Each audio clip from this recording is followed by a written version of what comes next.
queridos irmãos. Hoje nós vamos dar início ao capítulo número 1, intitulado Novos Rumos. Diminuída a azáfama, quer dizer, o trabalho, com a chegada do crepúsculo, sucedido pela noite suavemente clareada pelos pingentes estelares, uma psicosfera de paz tomou conta da área em que nos encontrávamos, Oscar e nós outros. Certamente, as atividades prosseguiam no ritmo abençoado das múltiplas realizações de amor e de socorro, de estudos e de desenvolvimento moral em nossa comunidade. Grupos de espíritos operosos partiam em direção ao planeta terrestre, comprometidos com tarefas especiais, enquanto outros retornavam jubilosos após os deveres retamente cumpridos. Os departamentos de educação e de saúde integral permaneciam ativos, enquanto a movimentação na colônia Redenção diminuía, proporcionando aos que aqui se encontravam domiciliados o recolhimento aos lares ou aos educandários especializados, mantendo o clima de harmonia em toda a parte. Suave brisa perpassava pela natureza em festa, perfumada pelas flores exuberantes do jardim onde nos encontrávamos observando a Mãe Terra, ornando-se das claridades artificiais, que pareciam, à distância, diamantes coruscantes, cravados no acolchoado de veludo azul marinho que a envolvia. Havíamos silenciado por um pouco, depois das considerações que entretecêramos sobre os últimos acontecimentos que sacudiram a sociedade terrena após o tsunami que resultara do choque de placas tectônicas no abismo das águas do Oceano Índico. O obituário estarrecedor chegara-nos ao conhecimento, enquanto estávamos reunidos em oração pelas vítimas inermes, quer dizer, indefesas, da dolorosa tragédia sísmica.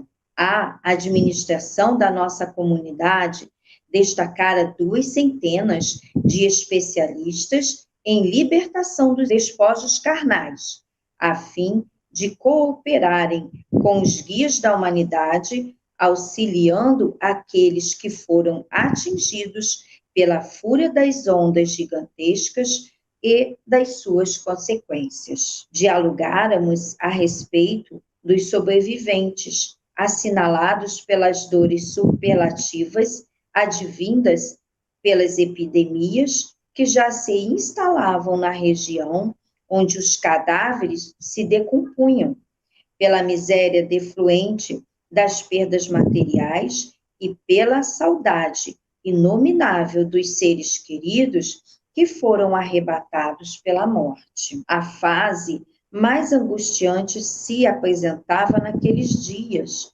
quando as sequelas cruéis do infortúnio despedaçavam os sentimentos dos sobreviventes desanimados e aturdidos. Tivéramos ocasião de acompanhar em projeções muito fiéis em nosso auditório as cenas terrificantes, comovendo-nos todos até as lágrimas. Também nos sensibilizaram a movimentação e o interesse dos países civilizados, providenciando ajuda imediata ao povo desnorteado, todos contribuindo com valiosa colaboração, capaz de amenizar os flagelos que vergastavam as vítimas hebetadas, quer dizer, tontas, umas pelos choques violentos e outras quase alucinadas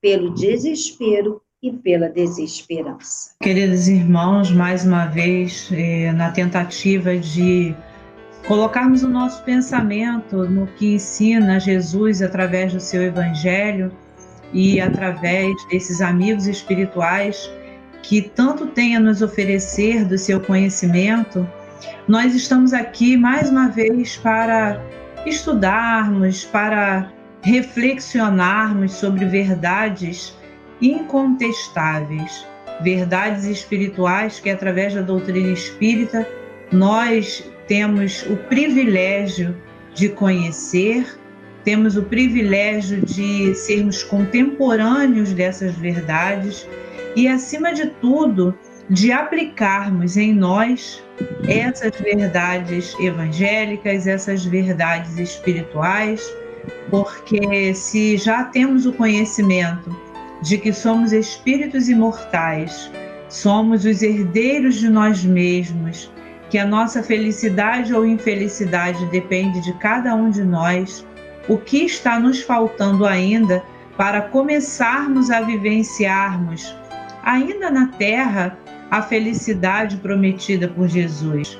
Porque Ele diz que o reino de Deus está dentro de nós.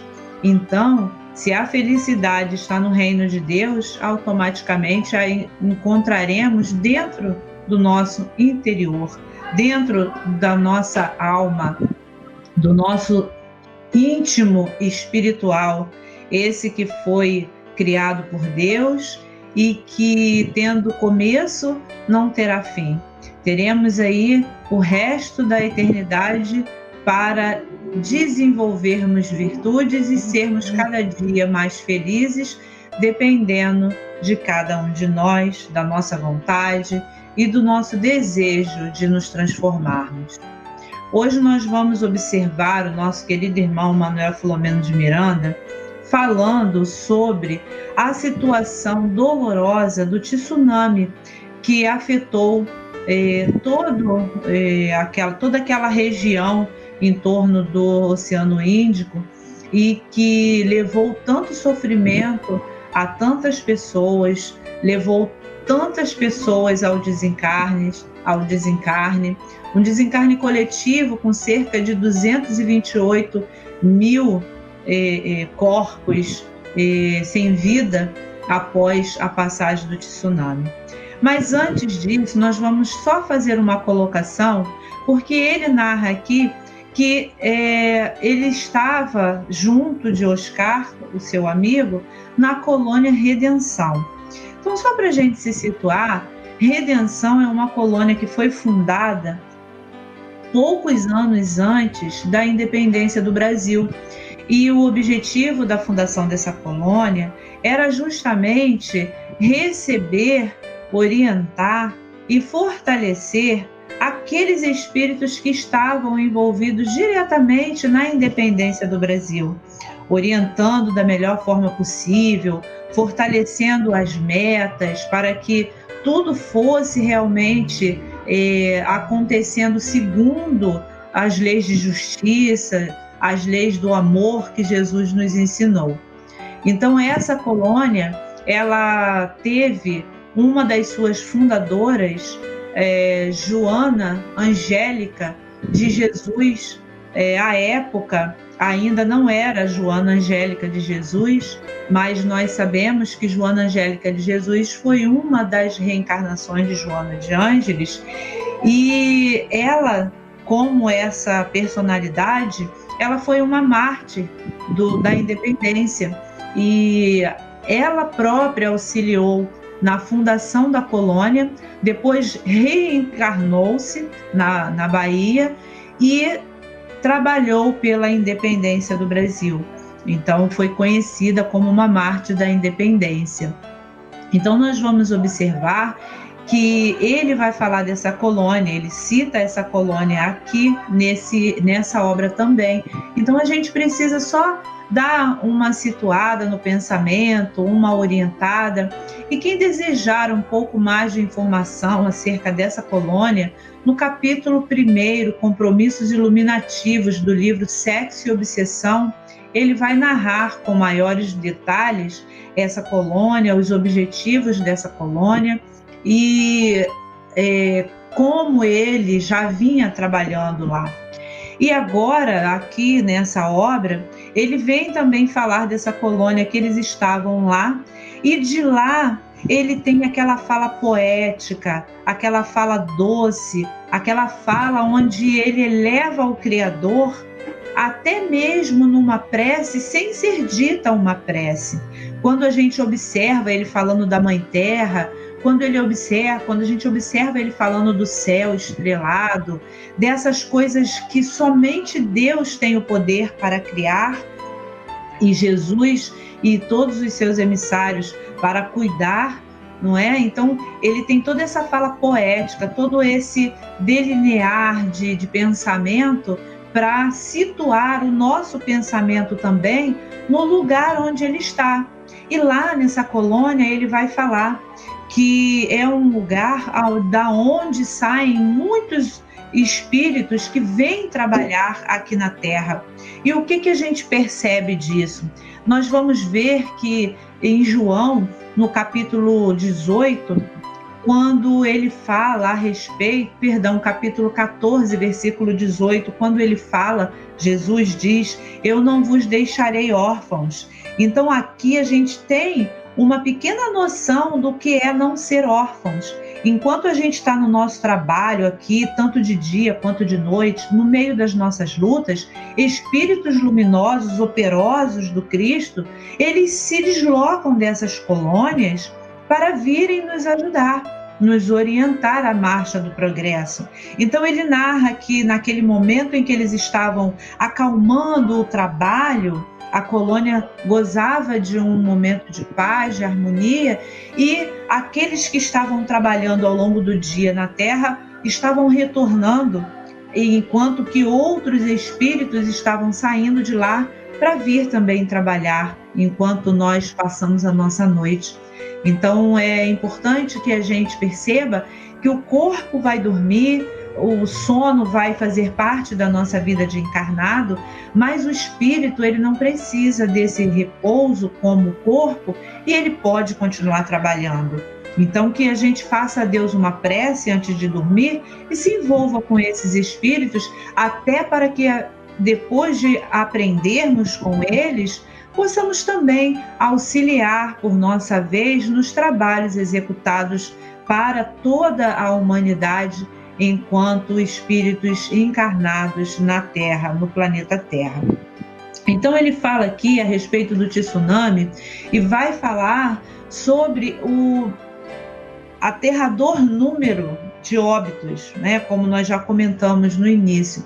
Então eles estavam realmente muito entristecidos com tudo que tinha acontecido na Terra, e eles ali começaram a narrar, ele na verdade começou a narrar, que ele percebia 200 entidades que a colônia liberou para virem auxiliar nesse trabalho de despojos, nesse trabalho dos espíritos que passaram pelo desencarne coletivo, no meio dessa dor, dessa onda gigantesca, porque a gente vai entender que morrer é diferente de desencarnar.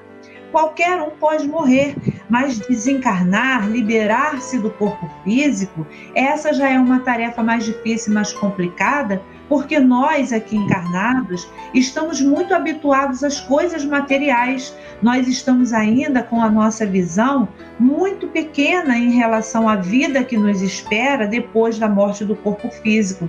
E parece uma contradição, mas a única certeza que temos é que vamos voltar para o plano espiritual e vivemos como se isso jamais fosse acontecer. Vivemos como se a nossa realidade fosse uma realidade material.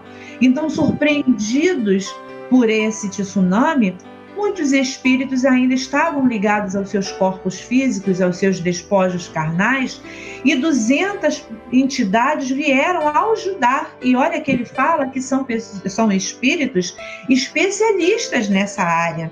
Então, por aí a gente observa o quão difícil deve ser o desenlace quando ele acontece de uma forma abrupta. Se ainda temos o nosso corpo físico cheio de energia vital, cheio dessa força, não é? Como se desprender de toda essa força com naturalidade? Então esses amigos vêm para auxiliar. E da mesma forma que auxiliam aos desencarnados, auxiliam também os encarnados.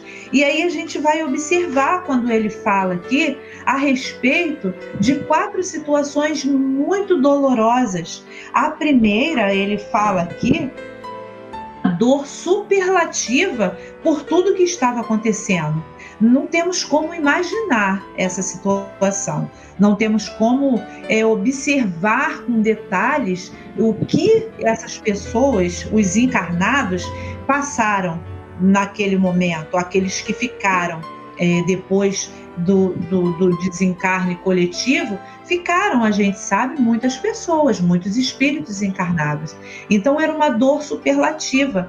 E ele fala que além dessa dor superlativa, eles também estavam passando por um problema muito sério, que eram as epidemias por conta das doenças, porque os cadáveres, imagina como sepultar mais de 200 mil pessoas, não é? Então, é realmente uma situação que, se a gente for imaginar, a situação do desfazer do corpo físico, do apodrecimento, da putrefação da carne, ela, óbvio, vai gerar uma série de doenças ali em volta. Além de tudo isso, ele narra aqui que, óbvio, se tornou um local de miséria para todo mundo. Ali não tinha rico, não tinha pobre, não tinha mais quem era de bens, quem não tinha bens. Ficou tudo numa igualdade. A morte e a miséria igualou todas aquelas pessoas naquele momento ali. E como se já não bastasse a saudade dolorosa daqueles que partiram. Então a gente vai observar que, em poucas palavras, ele consegue mexer com o nosso sentimento, mexer com o íntimo da nossa alma, quando a gente começa a observar o que estamos fazendo conosco. Porque isso aconteceu lá em 2004, tão longe de nós aqui. Mas aqui também, quantas situações nós já tivemos que tantas pessoas desencarnaram, como as barragens que arrebentaram, levando inúmeras pessoas à vitimização pela morte, pelo desencarne, pela miséria, pela dor, corpos que ainda não foram encontrados. Então a gente observa que nós estamos há milênios caminhando por lugares onde poderíamos plantar flores e estamos escolhendo espalhar espinhos. Somente que a reencarnação nos traz de volta a esse caminho. E no lugar onde deixamos os espinhos, são os nossos próprios pés que vão pisar. E ali é onde nós vamos nos ferir, quando nós temos o exemplo do amor. Então hoje a gente já pode olhar esses irmãos que estão à nossa volta, irmãos como nós, não vamos nem comparar a ação do Cristo, apesar de que ele disse que um dia nós seremos como ele e que faríamos tudo e muito mais do que ele fez. Mas vamos olhar um irmão que está do nosso lado, caminhando conosco. Vamos olhar para Divaldo Pereira Franco, que está lá na Bahia, que tem como guia Joana de Ângeles, que orienta naquele trabalho. Ele é um homem, é um espírito já um pouco mais adiantado que nós, com toda certeza, um espírito que já tem uma vivência maior que a nossa, já angariou maiores experiências, sim, mas é um homem contemporâneo nosso e está no trabalho. Isso quer dizer que nós também poderíamos estar nesse trabalho útil, nessa ocupação útil, como os espíritos nos falam, que toda ocupação útil é trabalho. Então, que possamos estar, por nossa vez, também imbuídos desse trabalho, para que, de futuro, não sejamos surpreendidos por ondas gigantescas, por mortes como essas que estão acontecendo, tão dolorosas através dessa pandemia que estamos vivenciando. Porque desencarnar todos vamos. O problema não está no desencarne, porque o desencarne é uma libertação. O problema está na maneira como estamos vivenciando esse período que aqui estamos antes do desencarne. E olha que interessante, nós falamos de tecnologia, celular, computadores, hoje estamos falando para o mundo inteiro. E nesse livro ele já narra que lá na colônia eles tinham condições de observar com fidelidade todos os acontecimentos da tsunami que foram projetados para eles lá. Então a gente percebe que eles não estavam no momento do acontecimento aqui na Terra, mas eles tiveram pela projeção toda a fidelidade dos acontecimentos e chegaram às lágrimas, porque são espíritos já sensibilizados, já são aqueles espíritos que se colocam no lugar do outro e se colocam à vontade de Deus e de Jesus para servir por amor a nós. Então a gente vai ver, meus irmãos, que tudo isso, através dessa tecnologia que eles tiveram lá, puderam observar a dor e como aqueles espíritos ficaram, aquelas vítimas indefesas, como ele coloca, indefesas porque foram pegas de surpresa e não puderam fazer nada, estavam completamente indefesas diante da fúria da natureza. Porém, não são indefesas no sentido de não terem responsabilidade, como nós falamos. Estamos plantando espinhos e passamos pelos mesmos caminhos onde os deixamos. Então, ele fala sobre a situação que os países acolheram, como nós comentamos no episódio passado, mais de 14 bilhões de dólares foram recolhidos para a ação benemérita. Tudo isso foi observado por esses irmãos lá na colônia. Então a gente vai observando que, como eles também viram, esses irmãos estavam desesperançados e desesperados. E aí, para a gente terminar hoje a nossa fala, nós vamos voltar para a doutrina espírita e lembrar que ela é o nosso consolador prometido, que somente através do consolo que ela nos dá, de que todos vamos nos reencontrar um dia, de que a vida na Terra é uma passagem, de que a dor vai passar, o sofrimento vai passar à medida que nós venhamos a praticar os ensinos do Cristo. Então nós vamos observar que dentro desse consolador prometido que é a doutrina espírita, nós podemos e devemos nos fortalecer para que, como Kardec nos ensina no livro do Céu e o Inferno, a justiça divina, quando ele fala a respeito do Código Penal da vida futura, que para cada dor, para cada equívoco, para cada imperfeição, para cada defeito, uma infelicidade, mas para cada perfeição, uma felicidade. Então, vamos começar a fazer essa prática dentro do que nos ensina o Cristo, para que possamos, por nossa vez, vivenciarmos não mais essas dores superlativas, mas a felicidade de já praticarmos o Evangelho nesse momento de transição que começa dentro de nós próprios. Muita paz. Muita paz a todos.